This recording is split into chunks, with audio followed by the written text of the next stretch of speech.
High, welcome to my channel. আচ্ছা, পরের দিন যেখানে শেষ করেছিলাম সেই অঙ্কটা থেকে শুরু করছি। সূচক চ্যাপ্টারটা চলছে। আচ্ছা, 5-এর অঙ্কটা, সরি 4-এর অঙ্কটা না, এটা 5-এর অঙ্ক থেকে স্টার্ট হবে। ঠিক আছে, 5-এর অঙ্ক দেখো। আর যদি তোমাদের এই ভিডিওগুলো ইউজফুল বলে মনে হয়, please do like and subscribe. ঠিক আছে, চলো স্টার্ট করি। আচ্ছা, এই 4টাকে ভেঙে নেব। 4টাকে 2 তার স্কোয়ার লিখব, আর এটা যা ছিল ইনটু দিয়ে ব্র্যাকেটে লিখছি m প্লাস 1/4। ঠিক আছে, ইনটু, আচ্ছা দুটোই 2 আছে আর তাদের মাথায় রুট আছে, তাই তো? তো দুটো 2 আছে, একজনের মাথায় 1 আছে, কিছু নেই মানে 1 আছে, তো একটা 2 এ কনভার্ট করলে 1 প্লাস m হয়ে যাবে। এটা এর মাথায় 1 আছে, এর মাথায়, আচ্ছা দেখো 2, একটা 2 এ যদি আমরা লিখি সেক্ষেত্রে কি হচ্ছে, আচ্ছা দেখো এটা 1, ঠিক আছে, আর এটা হাফ গুণিতক মাইনাস এম। ঠিক আছে, 2 টু দি পাওয়ারে হাফ, রুটটা ভেঙে হাফ ইন্টু মাইনাস এম। ঠিক আছে, এবার দেখো এটাকে যদি আমরা গুণ করে দিই, 2 টু দি পাওয়ার কী হবে 2m প্লাস, এটার সাথে এটা গুণ হলে হাফ হয়ে যাবে, এটা কাটা গিয়ে হাফ হয়ে যাবে। ঠিক আছে, প্লাস হাফ। ঠিক আছে, আর এটাকে ভেঙে লিখছি গুণিতক 2 টু দি পাওয়ারে এইটা বাই হাফ। ঠিক আছে, এটা পাওয়ারে হাফ হয়, জানো তো, হাফ ইন্টু এটা 1 প্লাস এম। আচ্ছা এটা, আচ্ছা এরপর দেখো নিচে যেটা ছিল এটা গুণ করে একেবারের সাথে যোগ করে দিলে 2 টু দি পাওয়ার 1 প্লাস, এটা হয়ে যাবে মাইনাস m/2। তাহলে একেবারে প্লাসে মাইনাসে মাইনাসটা মাইনাস করে দিলাম m/2। ঠিক আছে, ওকে। এরপর দেখো ইকুয়াল টু 2, এটাও 2, আর এরা গুণ আছে। ঠিক আছে, এরা দুজন গুণ আছে, তো পাওয়ারগুলো যোগ হয়ে যাবে। তো একেবারে লিখে দিচ্ছি 2 to the power 2m plus half plus, এটা গুণ করে লিখছি। ঠিক আছে, তো half plus m/2 by 2 to the power 1 minus m/2। ঠিক আছে, আচ্ছা এটা আবার এখান থেকে স্টার্ট করছি। ঠিক আছে, এবার দেখো এই, আচ্ছা একটা জিনিস দেখো, এই টু দি পাওয়ারে কিন্তু -1/m ছিল। ঠিক আছে, ওটা আমাদের মিস্টেক হয়ে গেছে, তো প্রত্যেকটা টু দি পাওয়ারে -1/mটা লিখে দিলাম। -1/m টু দি পাওয়ারে -1/m। ঠিক আছে, তো এটা এখান থেকে করছি এবার। তো দেখো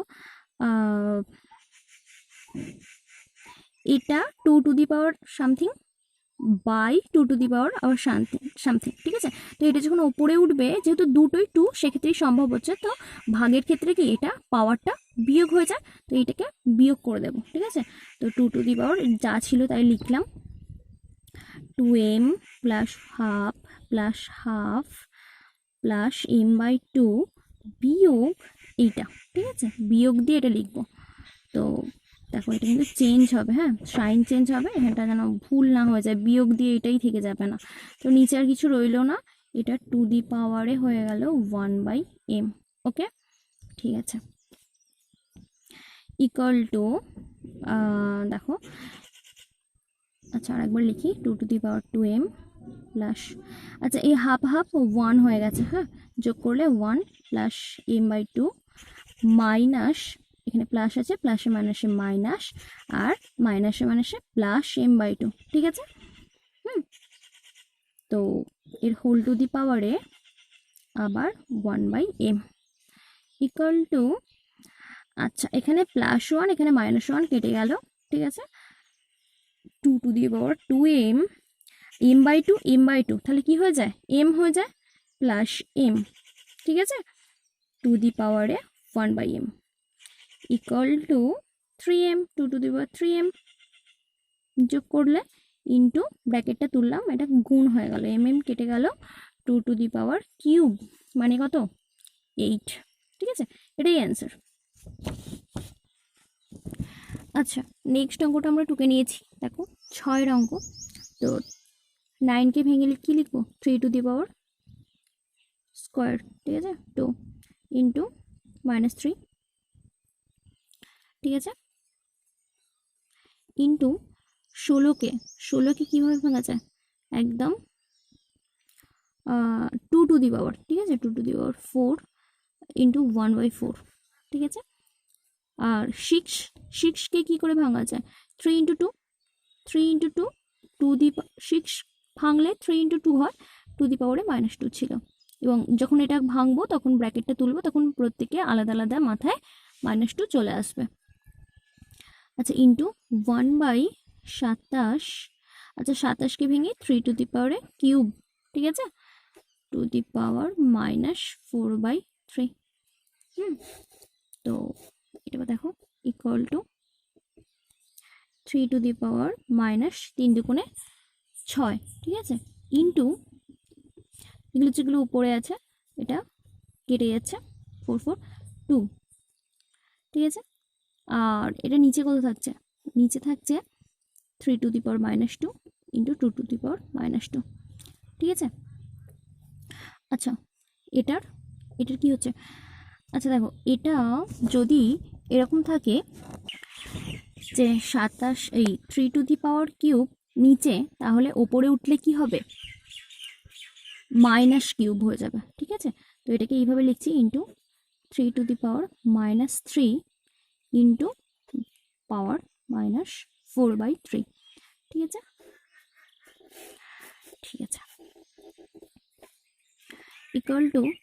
আচ্ছা, এবার দেখো এই যে 2 -2 আছে, এটার পাওয়ার এর দুটোই 3, ঠিক আছে। তো এর সাথে পাওয়ারের কাটাকুটি হবে, তো এটা যখন উপরে উঠবে কি হবে? বিয়োগ হয়ে যাবে। তো বিয়োগ হয়ে গেলে দুবার মাইনাস হলে -6 -2, তাহলে +2, ঠিক আছে, বোঝা যাচ্ছে? -2 হতো, তাহলে +2 ইন্টু 2 আছে 1, 2 কিছু নেই মানে 1 আছে, এটা উপরে উঠে মাইনাস হবে, মাইনাস হয়ে কি হবে? -2 হতো। তো এটা এখানেও যেরকম হলো সেটা এখানে দেখাচ্ছি, দেখো মাইনাস দিয়ে বিয়োগ হতো, পাওয়ারে ভাগ থাকলে পাওয়ার বিয়োগ হয়, সেক্ষেত্রে বিয়োগ হচ্ছে। তো এটাই একেবারে গুণ করে এখানে +2 লিখেছি, ইন্টু নিচে আর কিছু রইলো না, ঠিক আছে, এটা উপরে উঠে গেছে, এটার সাথে এর উপরে উঠে গেছে, ইন্টু 3 মাইনাসে প্লাস 3 কাটলো, তাহলে 4 রইলো, ঠিক আছে, মাইনাসে প্লাস 3 কেটে 4 রইলো। ওকে, এবার দেখো এটা বীজগাণিতিক যোগ করলে কত থাকে? -4, ঠিক আছে, ইন্টু 1 + 2 ইন্টু 3 আচ্ছা, এটা একটা 3 গুণ আছে, দুজনেই বেশি 3 আছে, তাহলে এদের পাওয়ারগুলো যোগ হয়ে যাবে গুণ হলে, 3 -4 + 4 ইন্টু 2 এটা ইকুয়াল টু +4 -4 কেটে গেল, তাহলে 3 0 কিছু নেই তো, 0 ইন্টু 2 আচ্ছা, কোনো কিছুর পাওয়ারের 0 মানে 1 ইন্টু 8, ইকুয়াল টু 8, এটাই অ্যান্সার। আচ্ছা, নেক্সট অঙ্কটা আমরা টুকে নিয়েছি। দেখো, দেখে বড়ই মনে হচ্ছে, কিন্তু একেবারে সহজ অঙ্ক, একেবারে 2 লাইনের অঙ্ক, ঠিক আছে। তো ওপর নিচে ভাগ আছে, পাওয়ারগুলো বিয়োগ করে দেবো, ঠিক আছে। তো পাওয়ারে বিয়োগ করে দিলে a - b, আর এটা যাচ্ছিল গুণ দিয়ে লিখে দেবো a² + ab + b², ঠিক আছে। সেম প্রত্যেকটার ক্ষেত্রে সেম করব, x⁴ b - c into b² b + bc + c² into x⁴ c - a into c² + ca + a², ঠিক আছে। আচ্ছা, এই যে এটা দিয়ে কিছু মনে পড়ছে? এটা আগে শেখা হয়েছিল, এটা একটা সূত্র, a - b into a² + ab + b², এটা হচ্ছে কিসের সূত্র? aq - bq এর সূত্র, ঠিক আছে। একই রকম ভাবে প্রত্যেকটার মান লিখে দেবো। B cube minus C cube into X to the power C cube minus A cube, ঠিক আছে, ইকুয়াল টু প্রত্যেকটাই এক্স আছে এবং গুণ আছে, তাহলে পাওয়ার যোগ হয়ে যাবে, A cube minus B cube এটা ছিল, plus B cube minus C cube plus এটা C cube minus A cube. আচ্ছা, এটা minus A cube plus A cube কাটলো, minus B cube plus B cube, আচ্ছা minus C cube plus C cube equal to X to the power কিছুই পড়ে নেই, তাহলে zero আছে, তাই তো, তাহলে এক্স টু দি পাওয়ার জিরোর মান কত 1, এটাই অ্যান্সার।